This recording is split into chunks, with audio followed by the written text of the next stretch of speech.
Helen, what I love about here at the Archives is that you absorb so much social history without even realising it. I mean, here we've got a lovely collection of cookery books with the most amazing titles. They are very splendid, aren't they?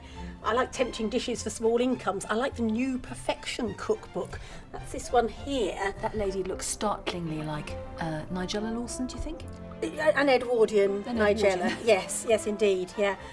It's. I think we've got to remember this is probably at that period in history when people are not relying on their servants. This is a cookery book for a woman who needs to know how to run her own household. But what I think is fascinating is the titles, as you say, How to Keep House on £200 a year. Actually, that was a lot in those days, wasn't it?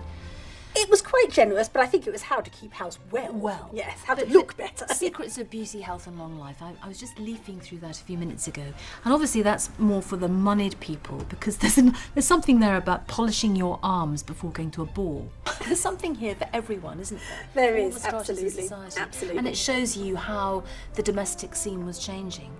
I think it does, and it also shows women's concern to have that information. These books were only written because there was obviously a market for them. Women wanted to know how to run their households, how to direct perhaps their single servant, or to manage with no servants at all, but to make it look effortless.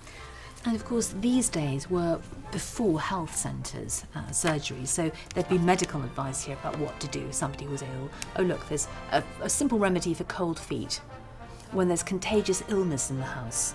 I mean, all sorts of things. I mean, a woman then would have to know Everything. But everything had to be made easy for her husband too.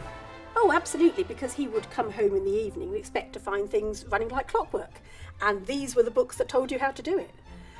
You find actually going back in time, we have much older recipe books as well. And those too are full of handy hints. They're full of cures. I mean, a recipe in the past might be a recipe for a plum pudding, or it might be a recipe to cure your chilblains.